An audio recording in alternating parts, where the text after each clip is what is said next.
yang jadi permasalahan yang sekarang jadi rame niku mereka semuanya keturunan Ubaidillah, para habaib niku.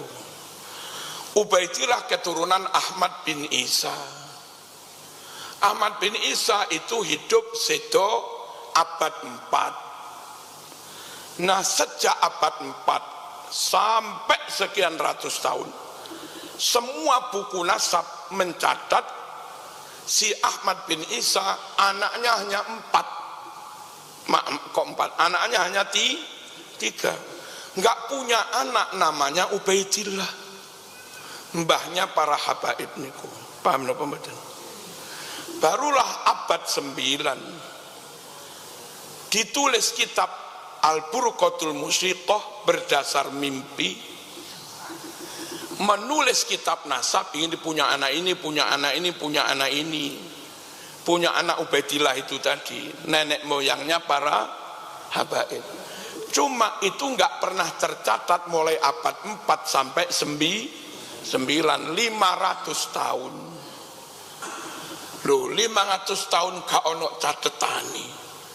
Loh, wong sing ono catetane saja kadang masih diragukan. Lagi gak ono catetane malah kon meyakini ku terus piye? Paham no pembaca? Sing duwe catetan lho kadang sik kontes tes DNA barang. Lagi gak ono catetane malah gak gelem tes DNA, mek kurs disuruh langsung meyakini ngono tok. Terus apa masuk? Lah ngoten lho para rawuh. Yen besuk Maryang eman yen wonten grahana ning sasi srengenge kembar liu. Lin pangalit gumlareng siti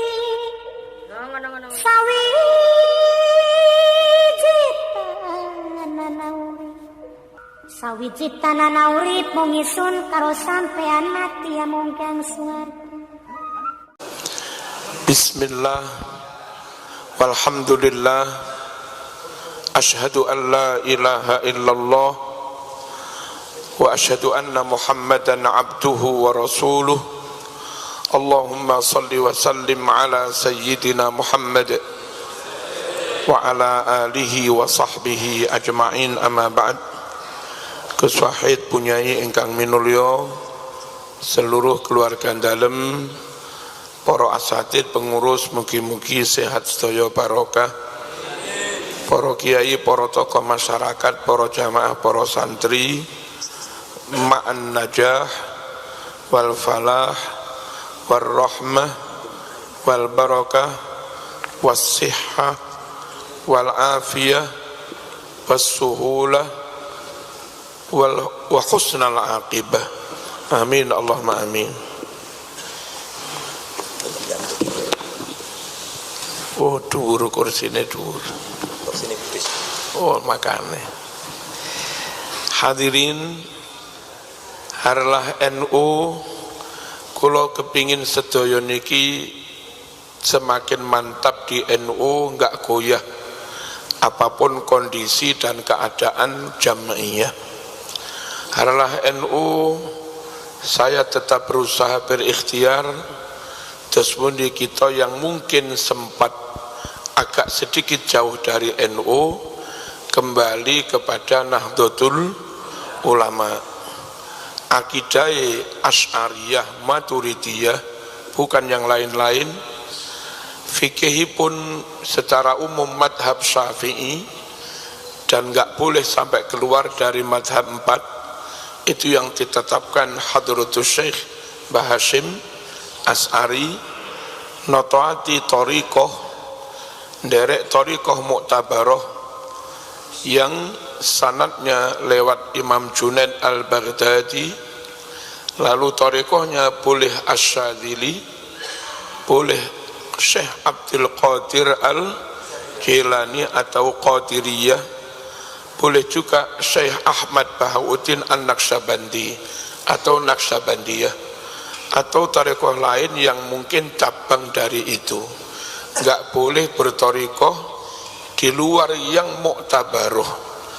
Di luar yang mu'tabaroh kadang ada yang menyimpang dari syarak, Misalnya syarat untuk bisa baiat di thariqah itu harus ngebleng di suatu ruangan wirid sampai 7 hari, akhirnya enggak jamaah, yo enggak jumatan. Itu menurut guru kami Kiai Mas Duki Mahfud termasuk indikasi kalau thariqah itu enggak muktabaroh karena ninggal jumatan, nabrak syariat. Allahumma shalli ala sayyidina Muhammad. Atau nyun sewu, ada ritual-ritual yang sama sekali jauh dari dasar hadis sahih, bahkan dhaif pun tidak. Jadi ora sahih, ora dhaif. Jadi mungkin dhaif jiddan atau syadzah atau gharib jiddan, yang itu di luar ketentuan syariat. Nyun sewu. Kami ikut sekian kali bahsul masail tentang hukum sholat raghaib, tentang hukum sholat Jum'ah pertama bulan Rajab, lalu hukum sholat nisfu Sya'ban, yang semuanya itu dalilnya masuk kategori dhaif pun tidak. Banyak yang sebagian berdasar mimpi, yang kayak begitu kalau diniati tasyri', yakin itu benar-benar disyariatkan tanpa dalil sahih, itu enggak dibenarkan. Yakin diyakini itu sebagai sunnah Rasul hanya berdasarkan mimpi, itu enggak dibenarkan. Perkara ada orang malam nisfu Sya'ban misalipun, dia sholat hajat sampai sak pirang rakaat, sholat sunat mutlak pirang rakaat, sholat istikharah, ya monggo-monggo mawon. Karena sholat hajat hari apapun boleh, tanggal berapapun boleh, sholat mutlak jam berapapun boleh, pokok tidak ba'da asyar, tidak ba'da asar, tidak ba'da subuh, tidak pas beduk derendeng, pas istiwa mboten. Hadirin, lalu ada juga yang sholat raghaib malam Jum'ah poso minggu terakhir, sholat sekian banyak rakaat, 100 rakaat, dengan maksud mengqadai barangkali dalam waktu 1 tahun ada sholat yang ketinggalan. Itu beberapa thariqah ngelakoni ngono kuwi. NU tidak membenarkan hal itu karena tidak didasarkan pada dalil yang sahih. Saged dipahami nggih? Salat Rebu Wekasan itu NU juga memutuskan tidak disyariatkan lantaran tidak berdasarkan dalil yang sahih. Dan misalnya panjenengan enggak enak karo guru thariqah, kadung baiat dengan guru mursyid itu, lah gurunya ngajak sholat Rebu Wekasan, jenengan sholat di jam yang sama dengan niat sholat duha tentu tidak salah. Ya, ison joko hubungan dengan guru, tapi zaman nggak sampai melanggar syariat, sebab sing mau lakoni mau niatkan bukan sholat Rebu Wekasan, tapi sholat duha. Atau misalipun ya sholat hajat ngoten mawon. Hadirin, kula kepingin harlah NU niku semua benar-benar kembali kepada ajaran Ahlus Sunnah wal Jamaah. Jangan segan-segan menyimpang, jangan segan-segan menegur, mengingatkan kalau ada keluarga orang lain menyimpang dari Ahlus Sunnah wal Jamaah. Termasuk yang dalam banyak TikTok ceramah yang mriki diteramahkan oleh orang yang selama ini nganggep nasabnya bersambung sampai Kanjeng Nabi. Mereka merasa menjadi keturunan Kanjeng Nabi, tapi ceramahnya menyimpang dari syarak dan menyimpang sangat jauh. Tentu sebagai orang NU harus tegas, kuwi salah. harus tegas ngono kuwi batil, harus tegas ngono kuwi sesat. Termasuk misalipun ceramah ngeten di antara mereka, kakek kami sekali masuk ke kamar mandi bisa khatam Quran 4 kali. Itu haram dan gak bisa dipercaya, karena gak oleh karo ngising maca Quran. Paham napa mboten? Nggawa mushaf ning jero jeding ya enggak oleh. Ngeten iki contoh yang dulu mungkin kita arep menegur itu sungkan. Lah kuwi keturunan Nabi ya. Pastikan yang dibelani syariat, pastikan yang dicekeli Quran sunnah. Quran sunnah kebenarannya pasti, sementara apakah mereka keturunan Nabi belum tentu. Paham napa mboten? Gandoli nasab mereka yang belum tentu dengan meninggalkan Quran yang sudah pasti benar, dengan meninggalkan sunnah yang pasti benar, konyol sampean. Gandolan sing durung mesti, ninggal barang yang kebenarannya sudah pasti. Allahumma shalli ala sayyidina Muhammad. Lalu yang beriki juga ada ceramah nyun sewu dari kelompok mereka, kalau lagi ada haul fulan, salah satu tokoh dari mereka, kalau hari itu lagi haul mereka, dikatakan haram berziarah Nabi. Jadi misalnya mau ada haul di Gresik apa ya apa, terus sampean kebetulan terjadwal badhe umroh. Halo, tasik ngelamun nopo. Ini ceramahnya sampai ngoten, kalau budal umroh, budal ziarah Nabi, waktunya benturan dengan waktu haulnya dia, maka umrohnya ziarah Nabi harus ditunda. Enggak boleh kalau ada acara haul itu lalu ziarah Nabi. Wis kebohajut para rawuh ngeten iki. Ngeten-ngeten iki mboten kena dipercaya karena keluar dari ketentuan Quran sunnah. Allahumma shalli ala sayyidina Muhammad. Lalu ada juga ceramah dikatakan yang ditokohkan di haul Gresik itu untuk membuat narasi beliau benar-benar hebat. Katanya oleh si penceramah, saking hebatnya yang dihauli di Gresik itu, sampai Nabi pun kalau sholat terima jadi makmumnya. Muniku gak percaya Nabi wis sedokan biyen kok. Paham nggih? Terus gawe cerita kenemenen koyok-koyok luweh mulya timbang Kanjeng Nabi, kuwi malah sesat para rawuh. Kita itu enggak boleh meyakini ada orang lebih utama, lebih afdal, lebih mulya tinimbang Kanjeng Nabi. Nabi itu pun khairul bashar. Napa khairul bashar? Menungso sing paling apik, renek sing ngungkuli. Paham napa mboten? Jangankan dibanding Nabi, bagi keyakinan umat Islam Ahlus Sunnah Jamaah, orang yang paling afdal setelah Nabi Muhammad SAW itu khulafaur Rasyidin, dengan urutan Abu Bakar, baru Umar, baru Utsman, baru Ali. Baru setelah itu sahabat yang lain, juga para ahlul bait yang lain. Sementara mereka mengatakan manusia yang paling afdal sak dunia itu ahlul bait. Dari ahlul bait yang paling afdal itu Ba'alawi atau para habaib itu. Ngeten iki wis keluar dari ketentuan hadis Bukhari, ketentuan dari Ahlus Sunnah wal Jamaah.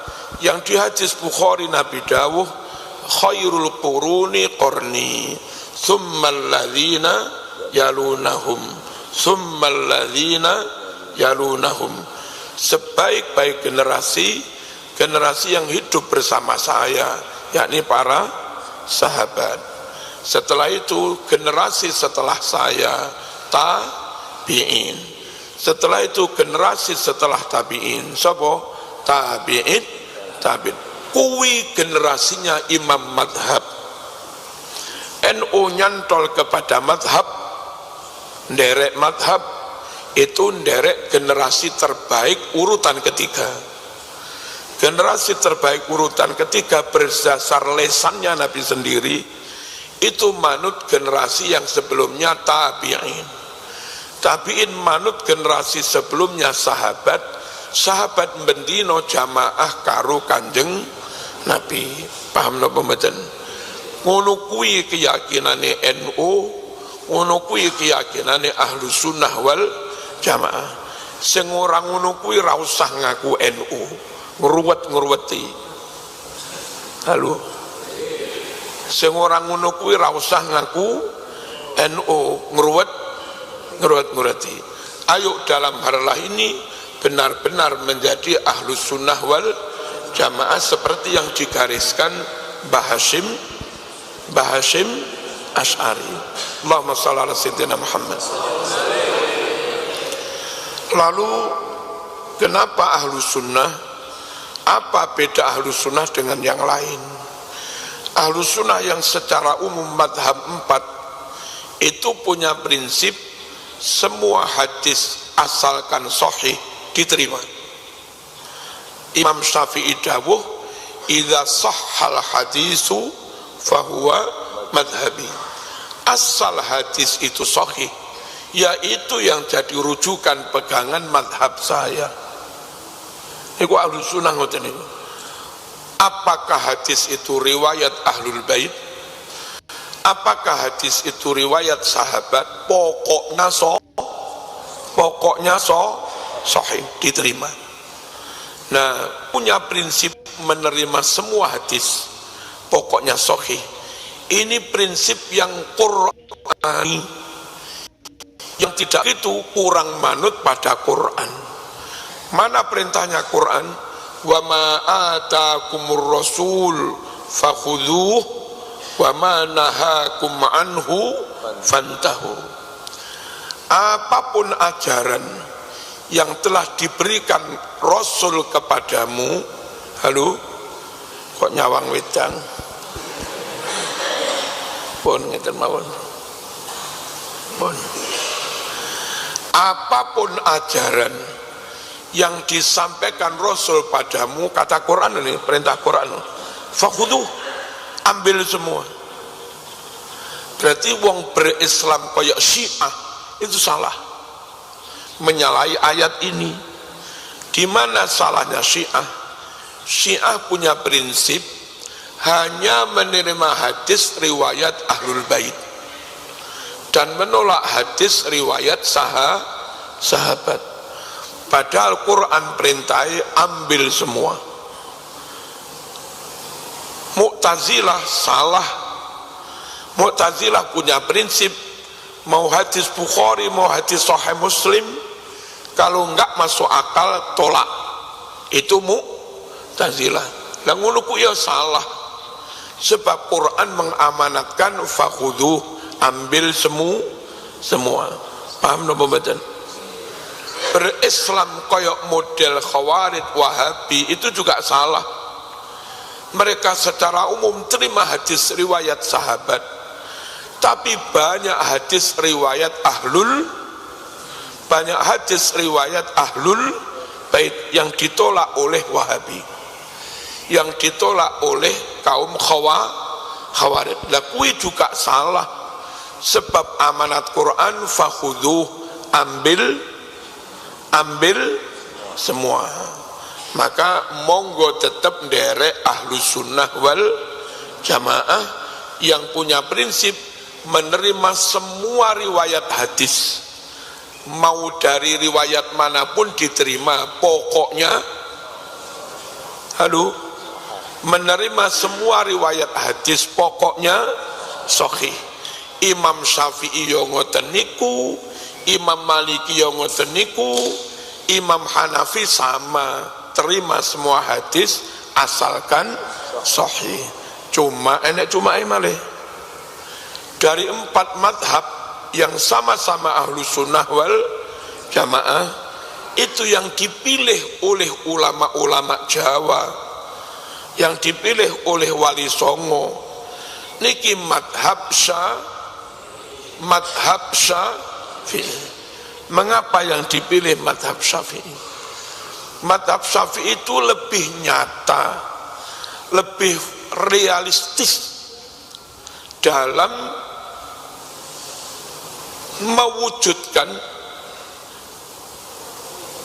keyakinan harus terima semua hadis. Imam Hanafi meyakini semua hadis harus diterima, tapi kenyataannya Imam Hanafi lebih banyak di Baghdad dan Kufah, jarang kemana-mana. Imam Maliki punya prinsip semua hadis harus diterima, tapi kenyataannya Imam Maliki lebih banyak duduk di Madinah, jarang kemana-mana. Imam Hambali lebih banyak di Basroh, enggak banyak kemana-mana. Beda dengan Imam Syafi'i, di Mekah bertahun-tahun, di Madinah mondok di Imam Malik bertahun-tahun, di Yaman menjadi hakim agung bertahun-tahun, lalu melanjutkan safari keilmuan, ngaji ke Imam Waqi, ngaji ke Basroh, ke Kufah, sampai jadi dosen ulama di Baghdad An-Nizamiyah, berfatwa dengan qaul qadim, itu juga bertahun-tahun. Sepuh pindah di Mesir, ngajar juga bertahun-tahun. Apa bedanya Imam Syafi'i dengan yang lain? Papat iki pengen mengambil hadis Nabi semua, tapi Imam Syafi'i kemana-mana. Sahabat itu setelah Nabi sedo, sahabat itu nyebar ke berbagai negara. Tentu sahabat yang ke Yaman membawa riwayat sampai ke Yaman, ke Yaman membawa riwayatnya Kanjeng Nabi. Amr bin As ke Mesir tentu membawa hadis yang dia riwayatkan dari Kanjeng Nabi. Imam madhab yang hanya duduk di Madinah khawatir hadis yang nyampe murad marid teng Mesir belum dia terima. Imam madhab yang hanya duduk di Baghdad khawatir hadis yang dibawa sahabat ke Yaman belum nyampe kepada dia. Paham betul ini? Paham ya? Imam madhab yang hanya duduk di Baghdad, jangan-jangan hadis yang dibawa Amr bin As hijrah ke Mesir, hadis itu belum nyampe kepada Imam Hanafi yang lebih banyak duduk di Baghdad. Nah Imam Syafi'i wong kemana-mana mas. Andai ada sahabat ke Yaman namanya Hudzaifah ibn al-Yaman, Mu'ad bin Jabal, dia dakwah ke Yaman tentu membawa ajarannya Kanjeng Nabi, menyampaikan hadis Kanjeng Nabi. Nah Imam Syafi'i ke Yaman juga 3 tahun. Saya yakin hadis yang dibawa menyebar oleh Mu'ad bin Jabal ke Yaman, hadis itu sudah nyampe ke Imam Syafi'i. Paham dong yang ini? Hadis yang dibawa oleh Ahlul Bait ke Kufah, ke Karbala, hadis itu juga sudah nyampe ke Imam Syafi'i. Hadis yang dibawa oleh Ibnu Abbas di Mekah, di Taif, itu juga sudah nyampe ke Imam Syafi'i. Wong Imam Syafi'i di Mekah lama juga. Dan begitu seterusnya.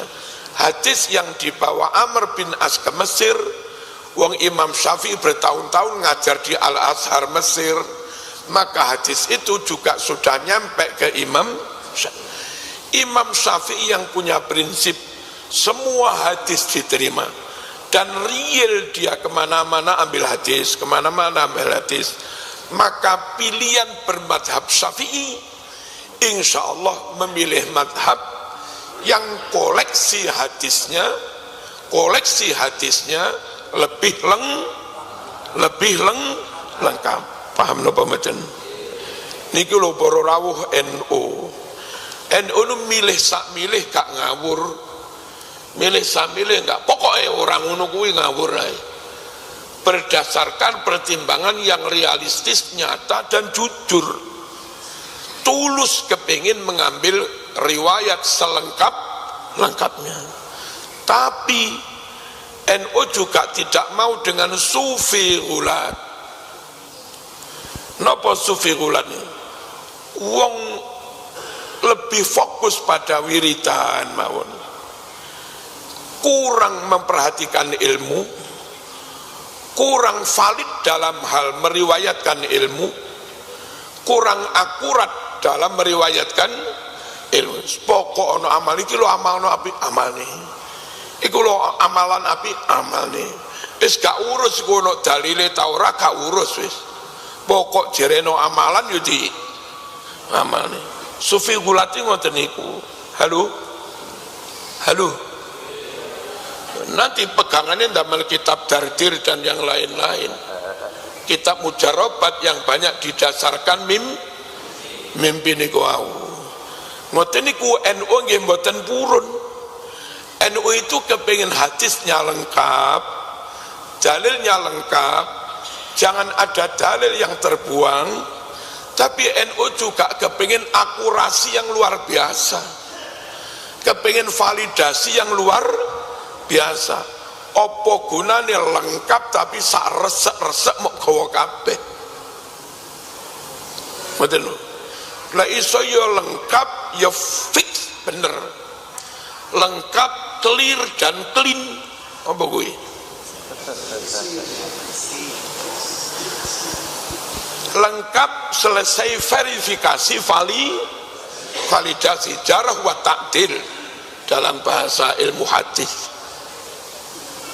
Sehingga yang dimaui NU Ahlus Sunnah Jamaah yo sahih, yo lengkap, yo lengkap, yo sahih. Lengkap tok tapi enggak sahih, enggak dibenarkan. Pengen sahih tapi enggak lengkap juga enggak dibenarkan. Kalau enggak lengkap berani membuang hadis, nabrak ayat mau. Ampun rame-rame. Atau nyuwun sewu lengkap tapi enggak sahih pun diambil, berdasar mimpi pun diambil, itu nabrak ayat juga. Ayat mana yang ditabrak? In ja'akum fasiqum binaba'in fatabayyan. Kalau Anda dapat informasi berita, termasuk berita hadis, ono hadis, kata Quran nggak boleh langsung terima atau tolak.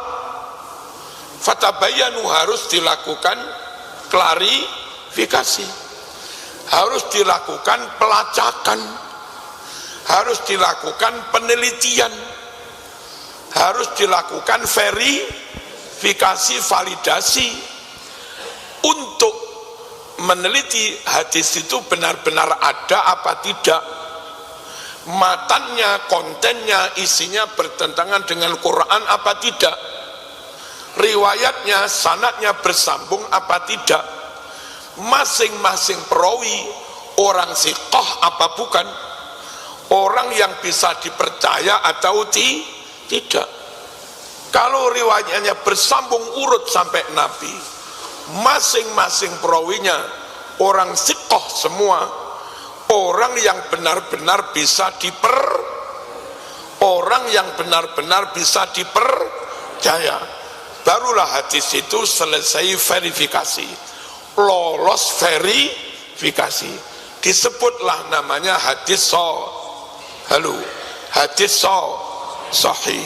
Allahumma shalli ala sayyidina Muhammad. Nah, NU ngoten niku, satu sisi harus valid, akurat, sahih, satu sisi harus lengkap. Dengan kata lain, NU kepingin benar-benar satu sisi komprehensif, lengkap, juga valid ya komprehensif, ya valid. Mengabaikan prinsip akurasi, mengabaikan prinsip validitas, mengabaikan prinsip kesahihan, nabrak perintah fatabayanu. Quran merintah melakukan penelitian, pelacakan, kau nggak melakukan itu. Akhirnya terjebak, tiba hadis ini doif, saman salah. Tapi terlalu ketat dalam verifikasi. Coro jaring iwak, bolongannya terlalu cilik. Akhirnya kabeh iwak kecantol cilik-cilik barang, kecantol nggak ada yang lolos verifikasi. Banyak yang terbang itu juga nggak benar. Nah, NU ngoten niku yo sahih, yo lengkap, yo sahih. Nyuwun sewu, Quran merintah kita bersama orang-orang jujur. Pegangi hadis sahih. Itu punya prinsip pegang riwayat hanya dari orang-orang yang sak rambut pun nggak pernah ngapusi. Sebab kalau perawi pernah ketahuan ngapusi pisan ya sudah, hadisnya maudhu, hadisnya dicap sebagai hadis palsu. Syed Maliki Mekah mengarang kitab mustalah hadis Manhalul Latif, bercerita Imam Bukhari niku pernah dapat hadis teko sapa iki fulan. Imam Bukhari ngelakoni perintah Quran, dicek fulan ini kelakuannya masuk apa enggak, ngapusi apa enggak, tukang maksiat apa enggak. Kalau ternyata tukang maksiat, ngapusi, tukang gendaan, gak masuk wis. Apa enggak masuk? Hadisnya peluang riwayat ini. Datanglah Imam Bukhari survei ke alamat orang itu, diamati sholatnya oke, nutup aurat oke. Ternyata ketahuan ngapusi, berbohong. Ya napa ngapusi? Dia panggil kuda, diiming-iming pakai rumput. Tentu kudane moro mas, wong diiming-iming rumput.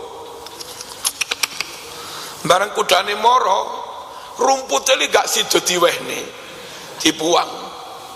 Mekur dicekel tambangi. Wah, jari Imam Bukhari gak bener wengi ngapusi jaran.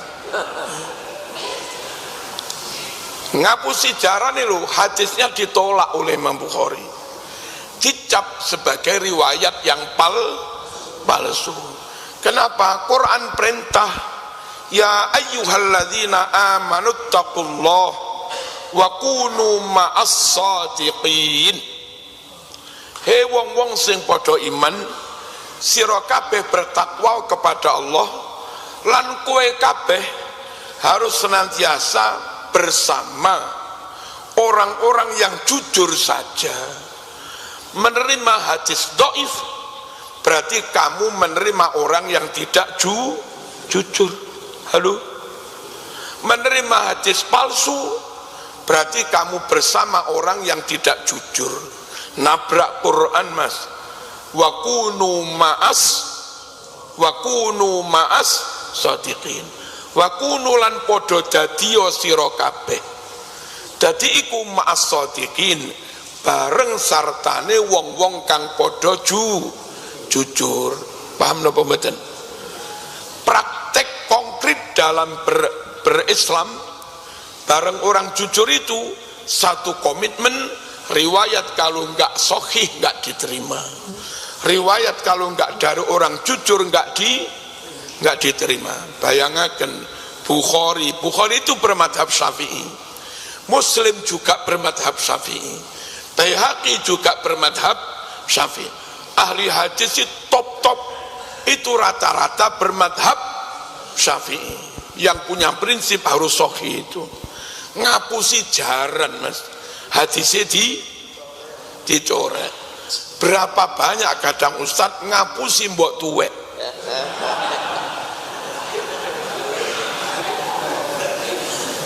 Ayo ono ora?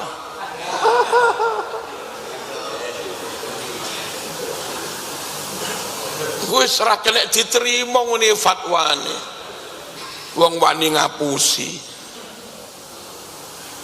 Kampanye ngapusi, enten apa mboten? wis ora kena diterima. Kadang kita niku saking nek pengen dapat bantuan dari Pemprov misalipun, tapi entah maklare napa-napa kula mboten ngerti, njaluk potong 20%, 30% dan minta kita melaporkan secara utuh kudu 100%. Ngapusi napa mboten? Kuwi riwayate palsu wis. Kepala kepenak ya. Kula lek enten tawaran ngoten niku, ibune napa kula purun, tapi sak repes kula mboten purun ngapusi. Lek memang turun 50 ya kudu 50 tenan. Perkara dari uang saku kami sendiri pengen menehi upah keringat lah 1 juta 2 juta iku sak karepku, tapi aku njaluk bantuan itu mudun 100%. Kalau ada potongan resmi pajak memang resmi, paham nggih? Ojo sampai ngapusi, ojo sampai manipulasi, cacat syariate. Riwayat wis gak sokek maneh. Allahumma shalli ala sayyidina Muhammad. Apalagi berkali-kali ketahuan memalsukan makam.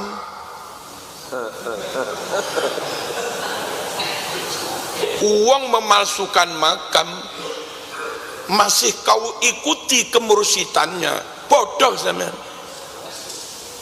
Halo. Wong berkali-kali memalsukan sejarah NU, sik mau percaya dadi guru mursyid, bodoh sampean. Ora oleh wong gelem ngapusi kok sik di percaya karepmu dhewe. Paham napa mboten? Harus benar, harus jujur, enggak boleh dari pembohong untuk menjamin ajaran Islam fit 100% benar. Allahumma shalli ala sayyidina Muhammad. Terus hadis niku lek benar-benar sahih itu mau diteliti secara ilmiah kayak apapun tetap sesuai dengan hasil penelitian ilmiah yang empirik. Putra kula ning Sofi dokter niku sak koncone neliti banyu rongkolah. Berdasar hadis Abu Dawud, Sahih, Ibnu Majah, Nabi niki dawuh banyu kalau volumenya ada 2 kula lebih, ketetesan najis titik tetap suci wong bening. Tapi lek sak timbo sak ember rong ember gak ono 2 kula ketetesan uyuh titik, najan tetep bening dadine najis. Ya napa putra kula sak kanca? Air yang enggak ada 2 kula kena tetesan najis dibawa ke lab sak bathok mawon titik, diberi cairan kimia supaya semua unsurnya berpisah. Diketahui ternyata para rawuh kalau air itu kan H2O ya, itu ada unsur yang non H2O, berarti unsur kencing tadi, unsur kencingnya belum hilang. Karena ada unsur kencing di situ, maka Nabi menyebutnya najis. Kata anak saya, yang 2 kula lebih sak jeding ketetesan kencing didik, lalu diambil sak diduk dibawa ke lab, diberi cairan kimia supaya unsurnya berpisah untuk mengetahui unsur zatnya apa saja. 100% unsurnya H2O. Enggak ada unsur benda selain H2O. Apa artinya? Artinya unsur kencingnya hilang. Dan memang menurut rumus kimia atau apa kula mboten ngerti, air dalam volume sekian 2 kula itu mampu mengistihlak, istilah fikih itu, mampu menghilangkan, melenyapkan unsur lain yang hanya sedikit. Nah, karena setelah di lab laboratorium unsur kencingnya hilang, Maka Nabi dawuh tadi, lek 2 kula lebih, karena unsur kencingnya hilang, nggak ada unsur kencingnya, maka hukumnya dihukumi suci, wong 100% jadi air. Ngono kuwi para rawuh, perlu riwayat harus sahih. Sewaktu-waktu diteliti oleh orang barat, maka tetap terbukti kebenarannya secara ilmiah, dan Islam benar-benar diterima oleh siapapun. Lek doif diterima, palsu diterima. Al-Badinjan syifaun min kulli da'in, terong itu obat dari segala penyakit, padahal hadis palsu. Badan dicek ke laboratorium ternyata tidak. Akhirnya orang lain bilang, ajaran Islam nggak bener, kan gitu jadinya. Paham ya niki?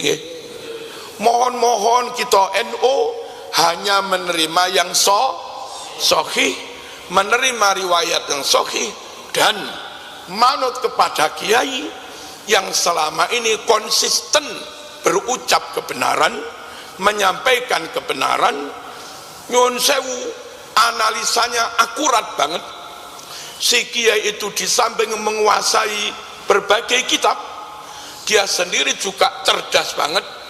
Dia sendiri mampu menganalisa secara akurat. Pisau analisanya dia punya, nahwu dia kuasai, sorof dia kuasai, balaghah dia kuasai, mantek dia punya, usul fikih dia punya, usulul hadis dia punya, usulul Quran dia punya, terus juzurul lughah, mampu melacak makna kata bahasa sampai seakar-akarnya.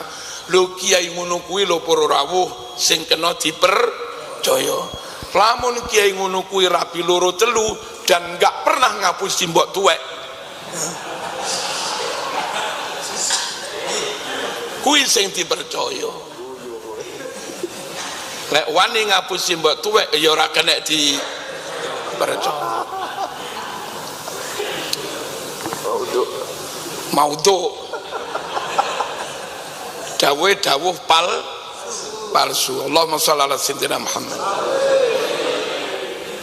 Rumus ngeten iki dalam situasi carut marut niki penting bagi orang awam menverifikasi kiai mana yang bisa kami ikuti, kiai mana yang maaf kami harus menjaga sampai menuduh-nuduh tidak. Wong kita orang awam nggak bisa menghakimi kiai.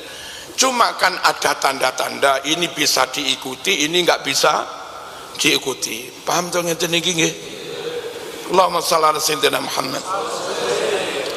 Hadirin rahimakumullah. Soal polemik nasab yang diikuti yang berdasar fakta, yang berdasar bukti, bukan yang berdasar emosi.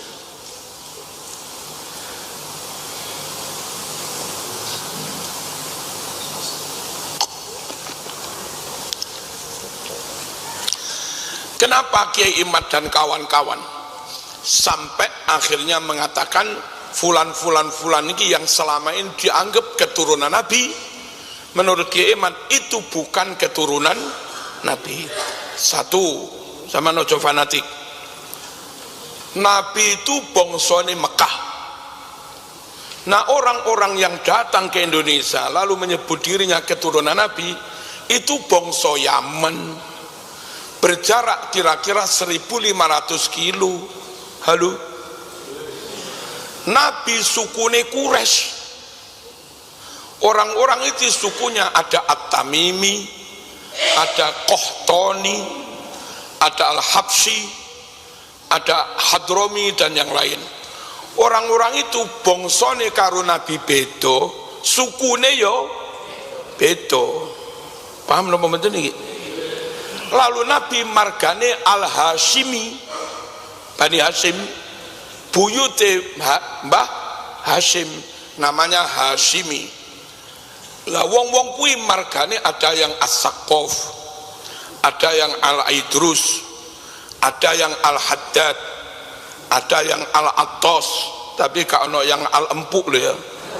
Al-Attas, ada yang Al-Katiri, Al-Bar, dan yang lain ada bin Smith dan yang lain, yang itu bukan marganya Kanjeng Nabi.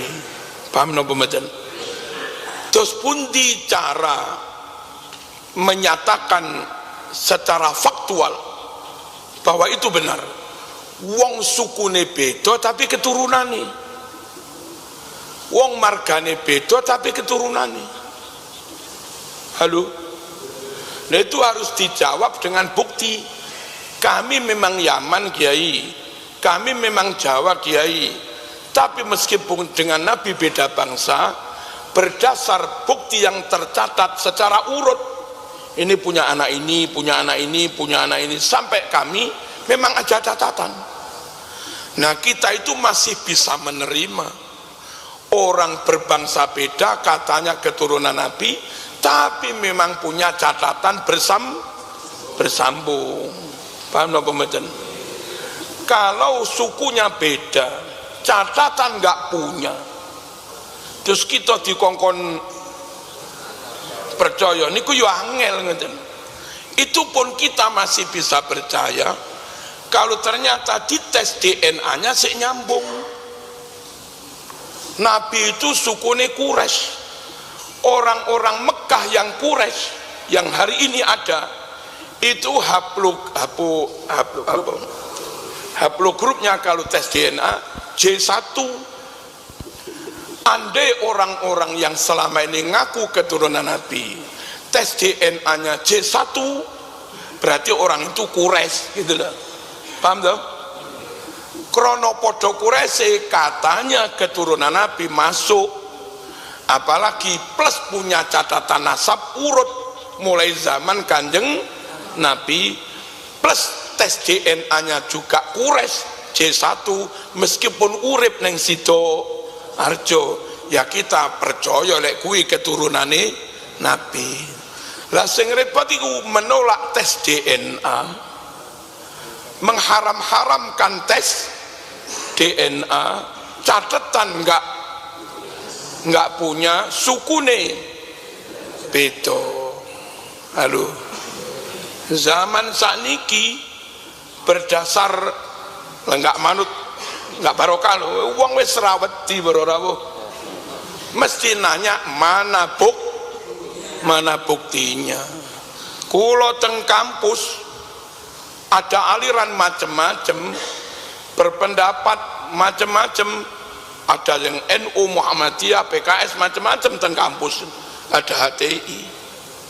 Ketika kita yang dosen NU setiap ceramah mampu menunjukkan dalilnya dan hujjah istidlal sahih, maka orang di luar NU pun yang banyak yang menerima. Saniki ngoten niku, gak peduli sing ceramah NU atau bukan, pokoknya sahih akurat ya umat menerima. Nah kalau sampai kader NU ceramah saenake dhewe, engko nggarane NU dicatat golongan di luar NU. Allahumma shalli ala sayyidina Muhammad. Kembali ke laptop, menggok didik kepada masalah nomor niku nasab. Nasab niku lazimnya catatan nasab itu mesti urut bersambung.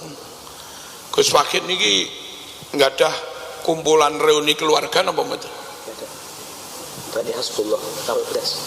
Bani Hasbullah niku teng jenengan yud napa canggah napa? Canggah.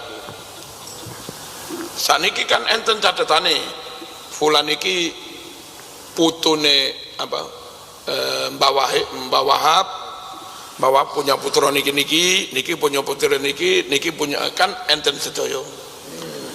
Niku mengke setelah kira-kira 20 tahun 30 tahun mesti diupdate, dibuat catatan baru krono ono putu lahir, ono putu anyar, ono mantu anyar, kan mesti ngono buku nasab nih. Nggih. Dicatat ulang krono ono anggota baru gitu loh. Mengke 30 tahun lagi catat ulang maneh krono ono mantu anyar, ono putu anyar. Dan catatan itu harus, nama itu harus senantiasa ada. Lah yang terus bersambung niki mau 1000 tahun, pokoknya ada catatannya terus, maka dia punya bukti nasab yang akurat. Yang jadi permasalahan yang sekarang jadi rame niku, mereka semuanya keturunan Ubaidillah, para habaib niku. Ubaidillah keturunan Ahmad bin Isa.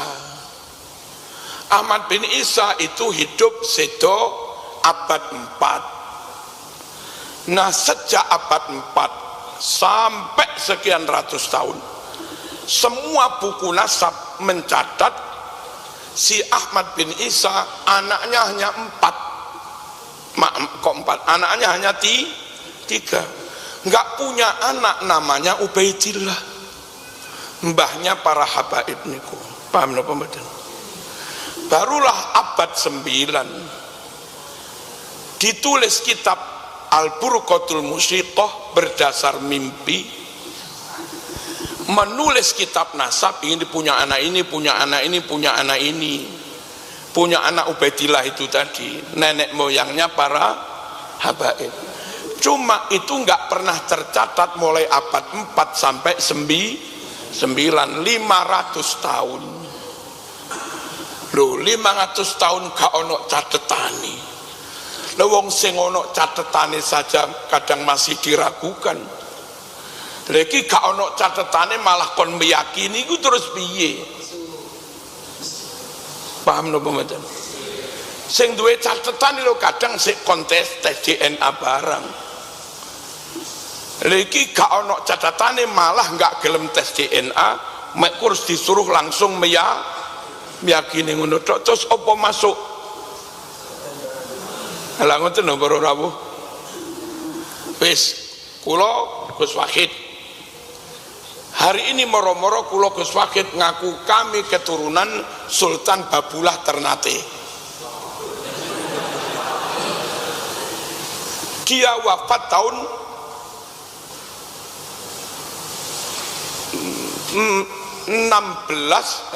1583. Sampai sekarang niki 444 tahun yang lalu,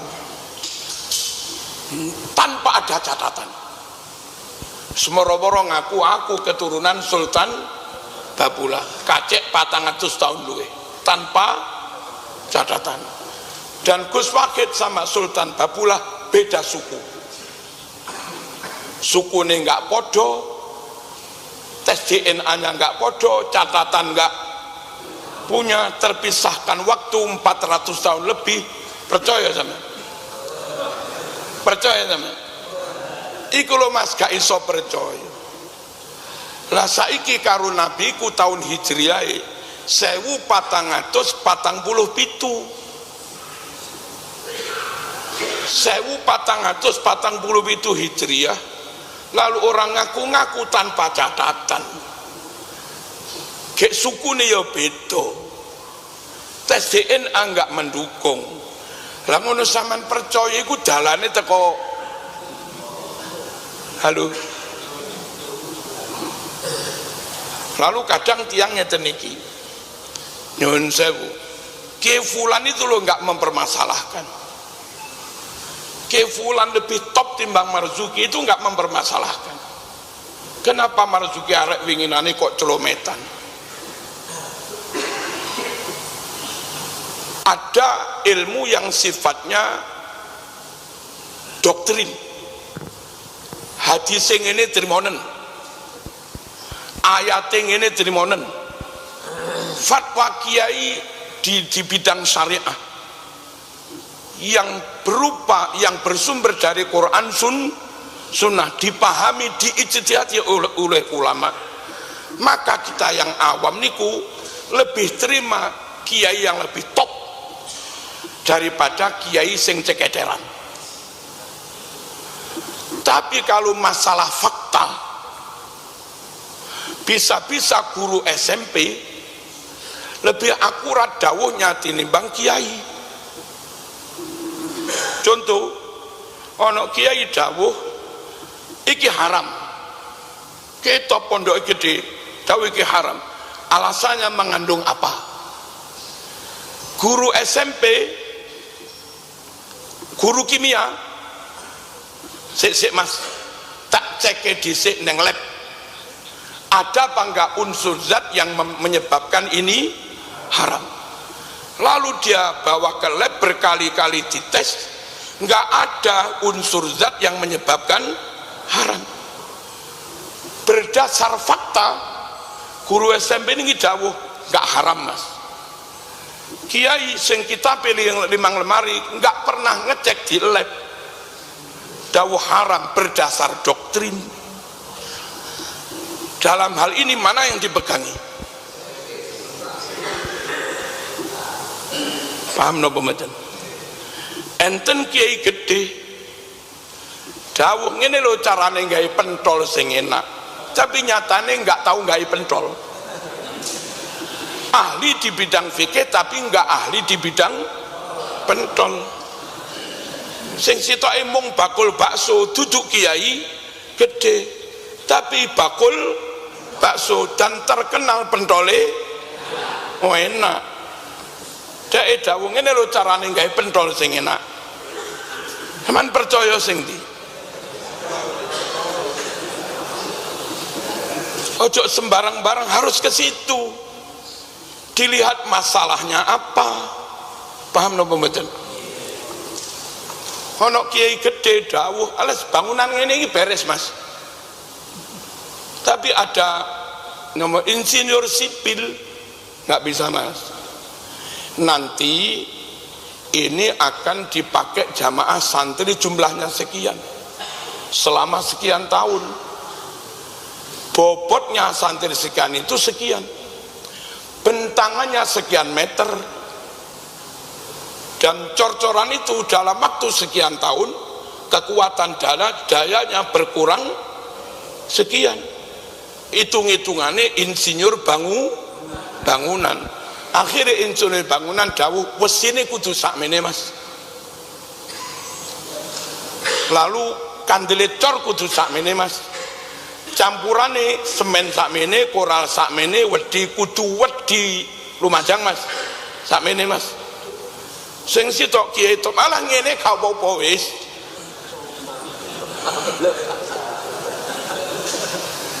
Sama ndelok coba ya apa ndelok keahliane. Paham betul ngene. Lek tak jak ngene iki aja nesu zaman ini. Tidak memilah dan memilih perkara, kembalikan sesuatu kepada ahlinya. Idza wusidal amru ila ghairi ahli fantadiris sa'ah. Kalau suatu urusan diserahkan pada yang bukan ahlinya, yontenono remeke. Apa remeke? Ya remek, hamoh tenan pun.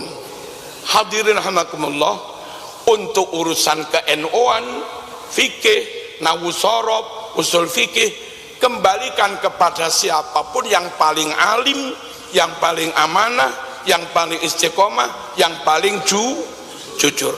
Kalau itu kebetulan orang Jawa, nggih monggo kita terima karena keahliannya, bukan karena Jawanya.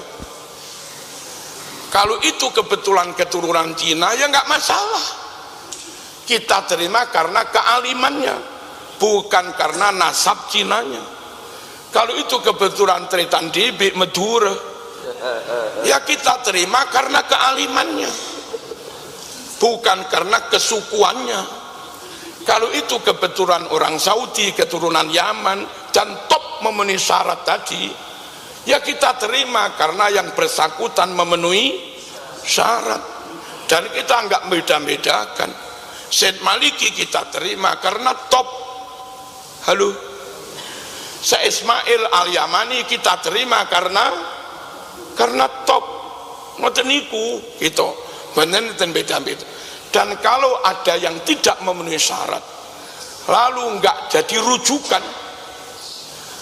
Kalau kebetulan yang enggak memenuhi syarat itu wong Jawa, terus enggak kita pakai, bukan kita anti Jawa. Kalau yang enggak memenuhi syarat kebetulan keturunan Yaman, lalu nggak kita pakai lantaran nggak memenuhi syarat. Itu bukan kita anti Yaman, Mas. Ojo kok diceramah nih Marzuki anti Yaman, ngono ora. Kembalikan kepada ahlinya. Clear mboten ngeten iki. Nek kita nggak ada prinsip ngeten iki ber-NU. 100 tahun yang lalu NU podo Mbah Hasyim Asy'ari, sampai sekarang pun pokok prinsip itu dipegangi. NU kita tetap sama dengan Mbah Hasyim Asy'ari. Lek mboten nggak karu-karuan Bro Rawuh, ono sing dadi liberal, ono sing malih rodok Syiah, ono sing malih rodok tawahub bareng, rodok dadi Wahabi Pak. Saniki kan reno-reno malih. Halo. Dan yang nggak kalah penting dari itu semua, komitmen jadi ulamaul akhirah.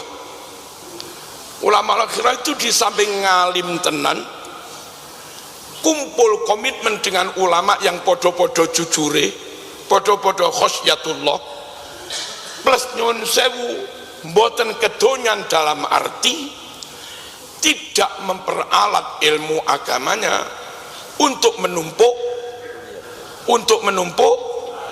harta. Lek pun ada bukti indikasi memperkaya diri dari aktivitas keilmuannya, rodok bahaya Para Rawuh. Jangan-jangan ini madhabnya Qorun, madhabnya Tuan Takur, sanes madhabnya Imam Syafi'i. Imam Syafi'i ini menurut kitab Ad-Da'watut Tammah jadi hakim 3 tahun di Yaman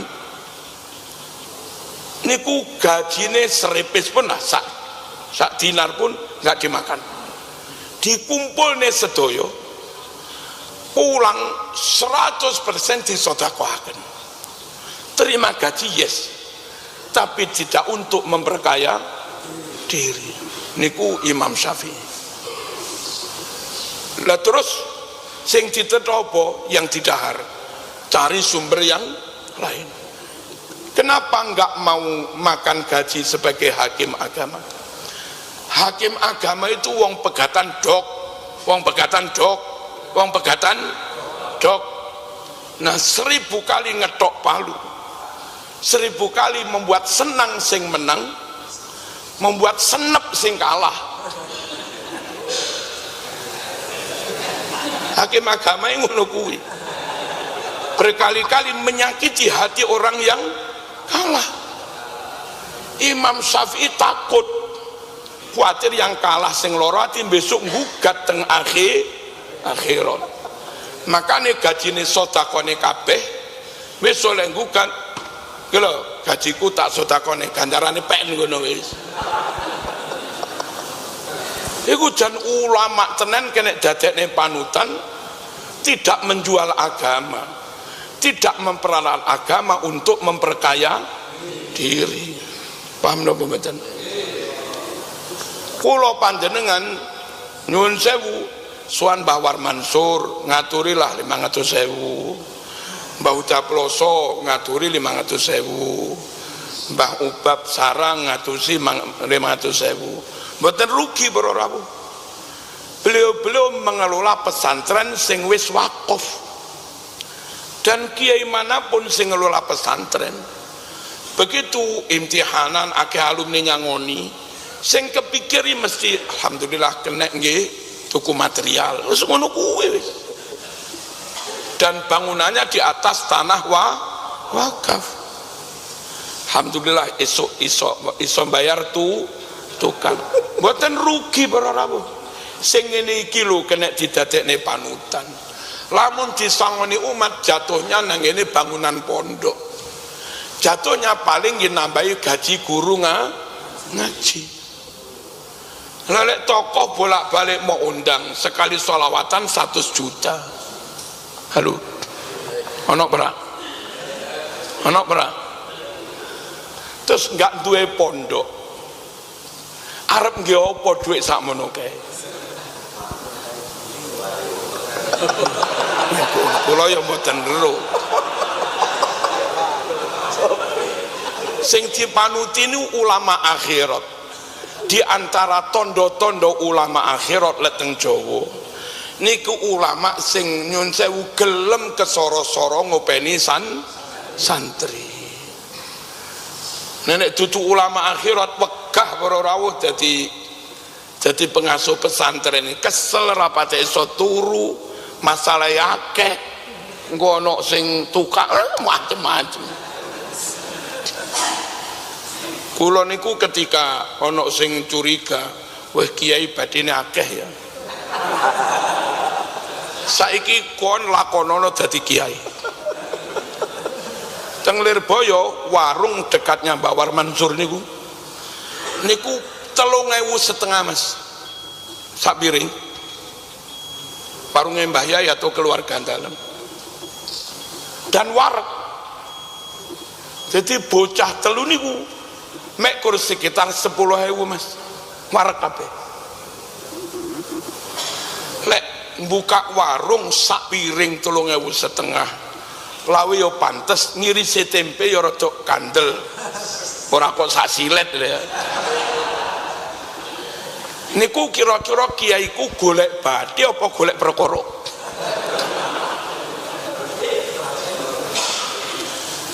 Lek kon nuduh kiai golek bathi, wis saiki buka warung sak piring 3.500. Wani ya? Pas kula suwan Mbah Mun sarang biyen santri sing nyupiri kula lari 3 marung teng warung sandinge masjid sarang niku bocah telu susuk 500.000 kok 500 rupiah cah telu mek kur 9.500 sak ngombene. Warunge Mbah Yai ngono iku golek bathi apa pengin sedekah siri. Ngono iki lho Mas. Kiai pondokane ngono kuwi. Paham napa mboten? Maksud kula pondok salaf lho nggih. Yen kula misalipun pondok Kutha Malang yang tentu barang-barang harga juga agak mahal wong di kota. Niku punyai mengelola makan lek mboten lepat sekitar 400.000 atau lebih sedikit. Sehari makan 3 kali. Ulan 400. Jatuhnya sak piring sekitar 400. Dan itu standar gizi. Kanten putra kula niku dokter. Jadi makan itu terkontrol. Hari apa mungkin ayam. Hari apa ulam, hari apa pindang, hari apa telur, sesekali kadang daging sapi. Halo, dengan harga sekitar 4.000. Kira-kira kiai ngono golek bathi apa golek perkara?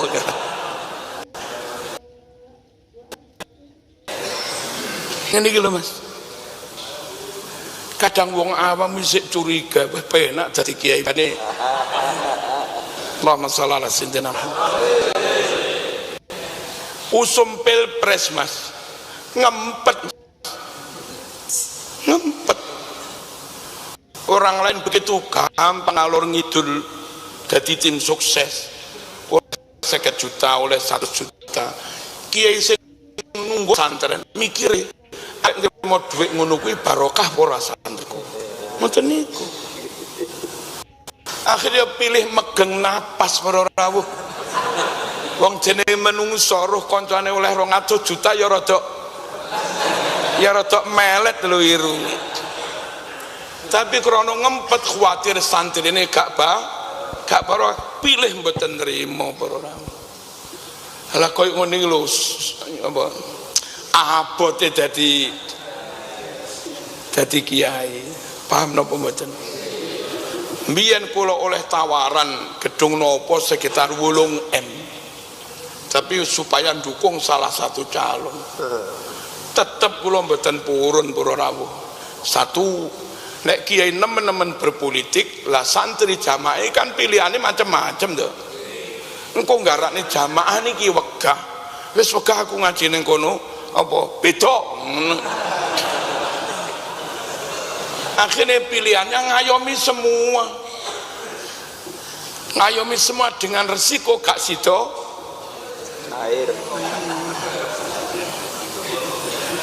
Terus nyuwun sewu ziyadatul ilm, dari situ terus ikhtiar nambah ilmu. Yo kiai pondok, kiai pondok itu di samping mutolaah piyambak plus mesti mulang. Wau dalu kula sakderenge budal mulang dhisik. Terus mboten ngeten iki baca subuh nggih mulang maneh. Nah kiai yang setiap hari mulang kitab, maca kitab dino bertahun-tahun, tentu kita yakini ilmune luweh akeh, luweh lengkap timbang kiai ustad tapi rapat mulang. Lelek rapat mulang kan rapat abah ilmune, rapat mutolaah kan rapat tambah. Halo, monggo sing dipilih ulama sing kaya tak ceritane wau. Dan kalau bisa ulama sing ngasuh pesantren bendino nambah ilmu, plus lamun enek masyarakat nyangoni jatuhnya ke tuku material, jatuhnya nggih bangun apa ngene iki jenenge, nggih bangun ngeten iki. Pas Lirboyo diserang TV apa iku apa pokok ini gue loh nggih, kalau langsung ceramah di Masjid Sabilillah antara lain ngeten, siapa orang yang sumbangannya kepada umat melebihi kiai-kiai besar. Lirboyo itu sumbangannya kepada umat mas, keluarga besar Lirboyo triliunan. Ngitungnya tekon di Marzuki nyuwun sewu, luasnya Lirboyo itu 10 hektar lebih, wakaf semua. Sana harga per meter nggak kurang dari 3 juta kali 10 hektar, 3 juta kali 100.000 meter itu 300 triliun 300 miliar. Ngono dulu sumbangane kiai keluarga dalam untuk umat. Mari ngono wis kelangan duit ratusan miliar berupa tanah diwakofne, terus mbangun. Ya enek wong nyumbang nih, tapi sing paling akeh pembangunan ya tetep dari dalam. Ono masyarakat nyumbang 1 juta 2 juta, ya gak ono apa-apa nih mas. Nah meniki tebu ireng biaya operasional gaji guru dan yang lain-lain. Sak wulan iku 1,5 miliar. Itu zaman Kiai Solah. Cukup sak niki. Sak wulan 1,5 miliar. Jadi lek ono menteri mertamu ning kono nyangone 50 juta, sak kelemetan mas.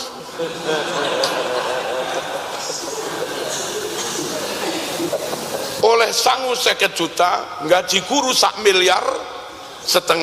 Apa arti 50 juta dibanding 1,5 miliar?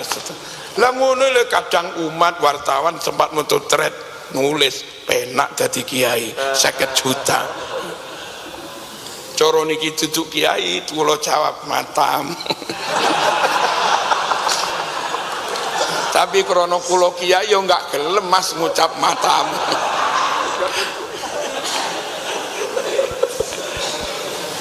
Zaman mek kurun ndelok kiai oleh enggak ndelok tanggung jawab dan tanggungannya sakmono kae.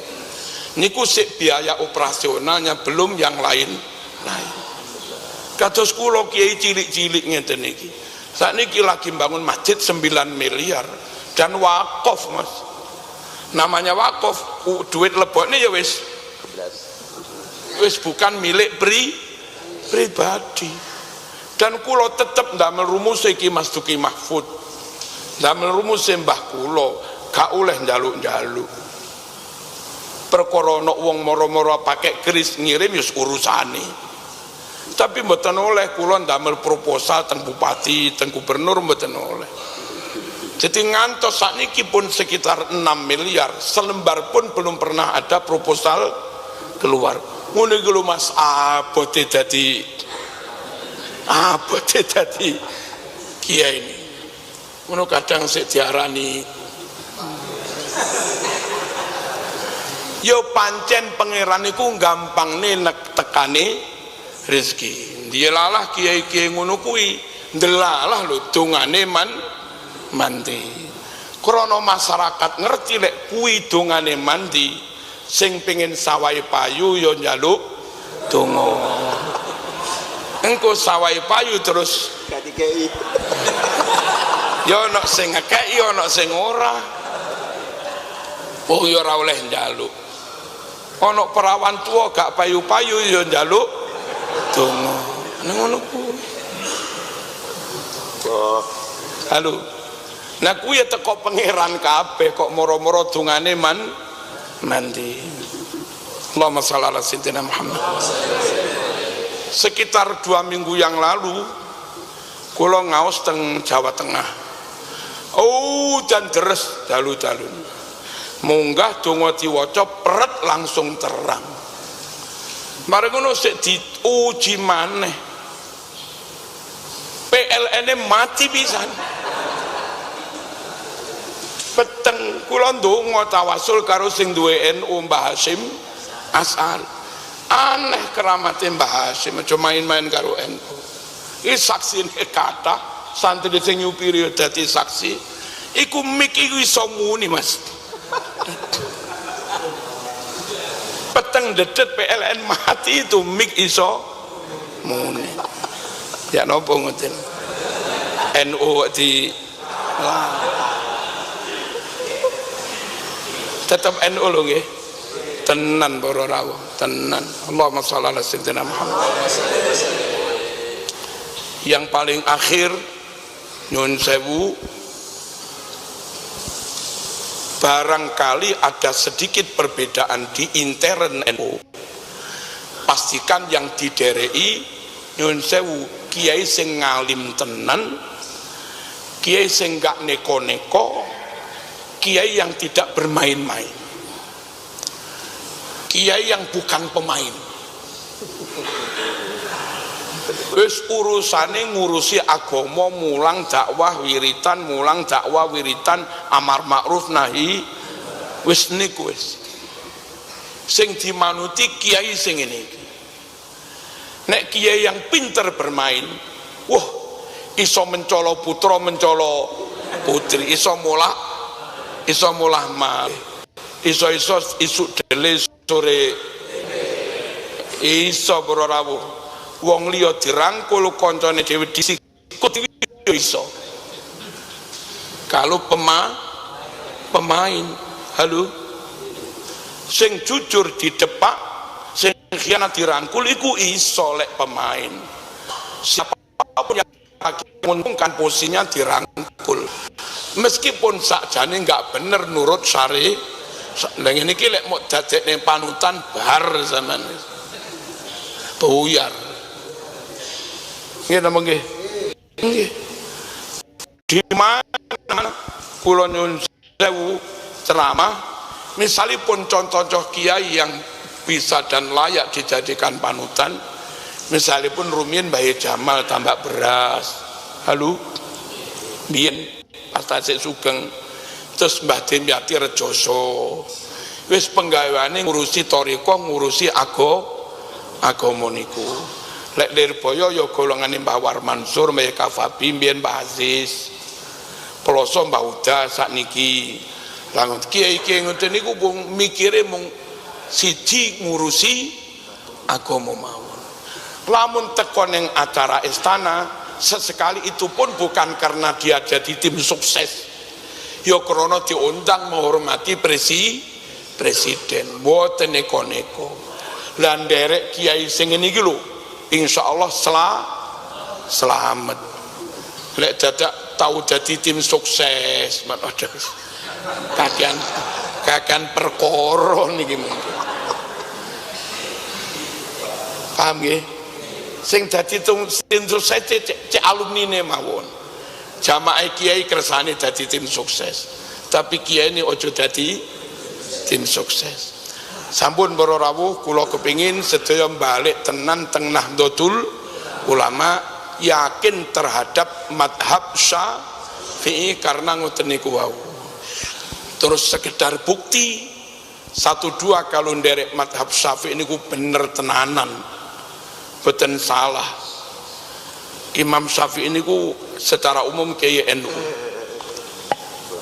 rata-rata mboten jenggot panjang, ngenten jenggotnya tapi titik-titik kadang ya dicukur bareng. Padahal hadis Bukhari niki soal ilmu ya, hadis Bukhari lu perintah panjangkan jenggotmu, pelihara jenggotmu, a'ful liha wa qussus syawarib, pelihara panjangkan jenggot, potong kumis. Loh, kok kiai NU malah nyukur niku piye? Kok enggak manut hadis Bukhari ku piye? Itu loh soal ilmu. Satu, tarkib susunan kalimat ini atof, a'fulihawa pakai wawu, khusus panjangkan jenggot dan potong kumis. Perintah niku lek pakai wawu maka dia linier, podo lek iki wajib, lek iki sunan, iki yo sunan, lek iki mubah, iki yo mubah, wong pakai wawu. Lah apa panjang jenggot kuwi wajib? Deloken hadis Nabi yang lain hukumnya potong kumis. Di kitab Ihya bab nadhafah hadis Sahih Muslim, potong kumis itu termasuk an-nadhafah al-fitrah. Al-fitratu khamsun, resik-resik itu 5. 1 qalmul azfar, ngetoki kuku sunnah ya ta, ora sampai wajib. Terus wasiwak apa, sikatan, wanatful ibti, jabuti ketiak, waqassus syarib, potong kumis, wa halqul anah, nyukur ponaan. Ngerti tau ponaan? 5 kuwi termasuk potong kumis. Nabi enggak menyebut wajib, itu bentuk resik-resik yang bisa sunan atau bisa afdol ngoten mawon. Nah krono niki menurut Nabi enggak wajib namun damel resik-resik, maka yang diatofi panjangkan jenggot juga tidak wajib. Atofi ngono kuwi gak iso atof kene wajib kene sunah wong podo atof. Ngeteni para rawuh, contoh wis ana hadise lho kadang sik ngono kiai lek memahami berdasar ilmu. Terus ngeten, Nabi nulek dawuh khaliful yahud, kowe kudu beda karo wong Yahudi. Carane beda, a'ful liha wa qassus syarib, panjangkan jenggot, potong. Biyen Yahudi ku kumise dawa, jenggote dipotong. Wong Islam kudu beda, jenggote sing dawa, kumise di. Ternyata iki dawa iki dipotong dalam rangka ben beda dengan orang Yahudi. Lah dina iki Yahudi ku malah jenggote dawa. Albert Einstein jenggote dawa. Salman Rushdie penulis Satanic Visits jenggote yo dawa. Halo, George Soros jenggote yo dawa. Karl Marx jenggote yo dawa. Biyen kondawane jenggoti ben beda karo Yahudi. Lah saiki Yahudi jenggote dawa. Lah lek sampean jenggote dawa terus kuwi malih beda apa tambah padha kuwi? Lah ngoten para rawuh, kiai-kiai nu mikir maknai ngoten kuwi. Paham ngeten iki nggih. Jaran iku wajib zakat apa ora? Dalile nas mboten enten. Sing enten dalile unta karo sapi karo wedhus.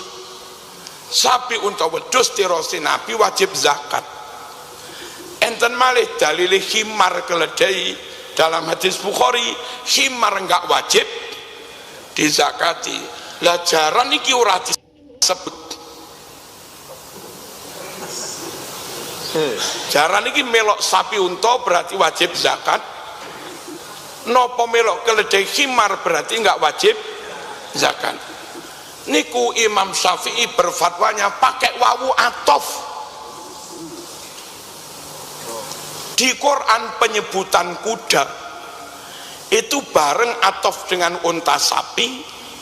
Nopo penyebutan kuda atof dengan khimar. Ternyata di Quran penyebutan kuda atof dengan khimar. Wal khayla wal bighala wal hamira litarkabuha wa zina wa yakhluqu ma la ta'lamun, dan seterusnya. Jaran, keledai, khimar gaib tunggangan kendaraan litarkabuha wa zina. Krono menyebutkan jaran berjajar dengan khimar, atof khimar. Terus khimar menurut hadis Bukhari enggak wajib zakat, maka Imam Syafi'i diikuti kiai berani berfatwa ternak kuda enggak wajib zakat. Ngono kuwi lha kuwi lek ra kiai NU ora patek. Khawarij Mu'tazilah berpendapat enggak sholat kafir. Iman yakin wis syahadat, ikrar sampun, yakin sampun, ning nyatane orang lakoni kafir. Kenapa? Karena perintahnya iman dan amal soleh. Amanu wa amilus solihah. Iman dan amal soleh. Sama orang iman tok nggak amal soleh, ya lafi khusrin, ciloko sampean. NO madhab Syafi'i Ahlus Sunnah Jamaah jawabnya pakai wawu atof. Ilmu juga ini. Amanu wa amilus, iman dan amal soleh. Krono pakai atof dan, maka amal soleh itu bukan bagian dari iman. Amal soleh itu hal lain di luar iman, wajib dilakoni oleh orang yang ngaku iman, tapi bukan kok amal soleh itu bagian dari substansi iman. Sebab atof ini pengasuh Mambaul Hikam Gus Wahid, asmane Gus Wahid. Terus Gus Wahid itu dia pengasuh Mambaul Hikam. Pengasuh Mambaul Hikam itu ya Gus Wahid. Satu entitas, satu orang, sebutannya dua. Ngoten niku ndamel wawu atof ra oleh. Isone ndamel nyuwun sewu atof bayan atau badal. Ja'a sahibu ma'had Mambaul Hikam Gus Wahid. Ja'a rawuh, sapa sing rawuh? Pengasuh Mambaul Hikam alias Gus Wahid. Gawe atof ra oleh, wong-wonge ya kuwi. Ja'a sahibu ma'had Mambaul Hikam wa Gus Wahid. Kalimat ngono kuwi salah. Telah datang pengasuh Mambaul Hikam dan Gus Wahid. Dikira sing teko iku loro, pengasuh dan padahal wong atof kok ning awake dhewe iki ra kenek. Atau nyuwun sewu, sirahe sikile Ja'a Gus Wahid wa ra'suhu. Niki ra kenek kalimat ini. Gus Wahid rafuh dan sirahnya. Ono to sing rawuh tanpa.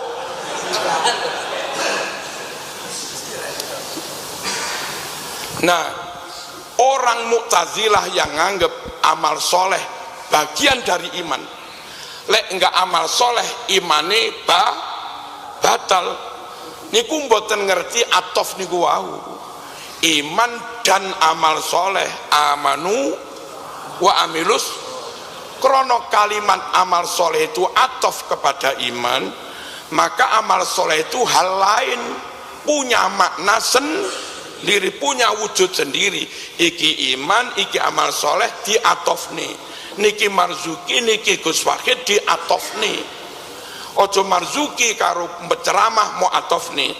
Ja'a marzuki wal mubalik, ja'a teko sapa marzuki, marzuki wal mubalik lan mubalik. Sapa mubaliki?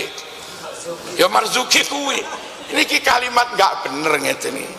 Sekali lagi pun pokok lek nderek NU niku haji beres ya lengkap ya sahih, pemaknaannya juga beres. Krono kiai sing maknani kuwi nahwu ya oke, sorob ya oke.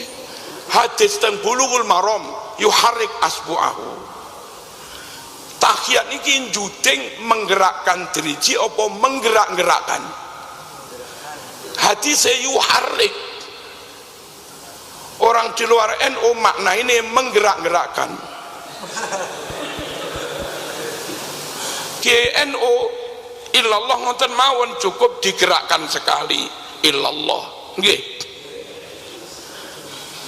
Kuwi niku ya dingilmoni Mas, ngilmu sorok.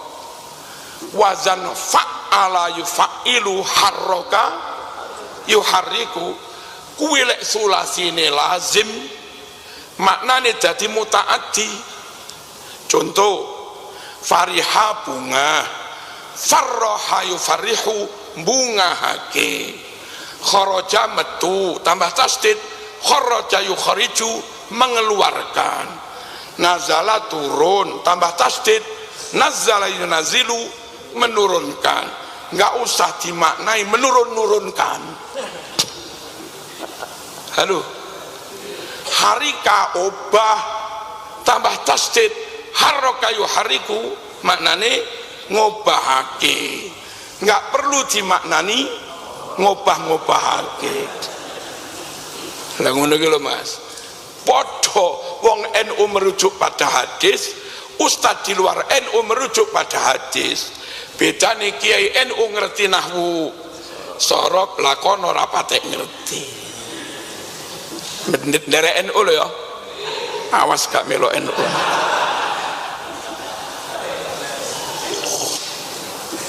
Al-Fatihah. Bismillahirrahmanirrahim. Ar-Rahmanir-Rahim. Iyyaka na'budu wa iyyaka nasta'in. Ihdinas siratal mustaqim. Siratal ladzina an'amta 'alaihim ghairil maghdubi 'alaihim. Alhamdulillahirabbil alamin. Allahumma shalli wa sallim ala sayyidina Muhammad wa ala ali sayyidina Muhammad. Allahumma ihdina fi man hadait wa afina fi man afait wa tawallana fi man tawallait wa barik lana fi ma a'tait wa qina syarra ma qadait. Allahumma ihdina bi hidayatil Qur'an wa najjina minan nar bi karamatil Qur'an wa adkhilna al jannah ma'al Qur'an.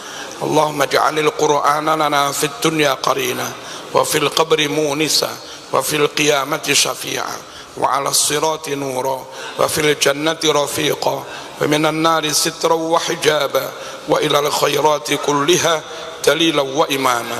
Allahumma tahhir qulubana wa qarri 'uyunana wastur 'awratina wa amin rawatina واشف مرضانا واقض عنا ديوننا وبيض وجوهنا وفرح أحبابنا وخرب أحسادنا وشتت شمول أعدائنا وأمتنا على دين الإسلام وانصرنا على القوم الكافرين برحمتك يا أرحم الراحمين. وصلى الله على سيدنا محمد والحمد لله رب العالمين. آمين. سبحانك اللهم وبحمدك أشهد أن لا إله إلا أنت أستغفرك وأتوب إليك. والسلام عليكم ورحمة الله وبركاته.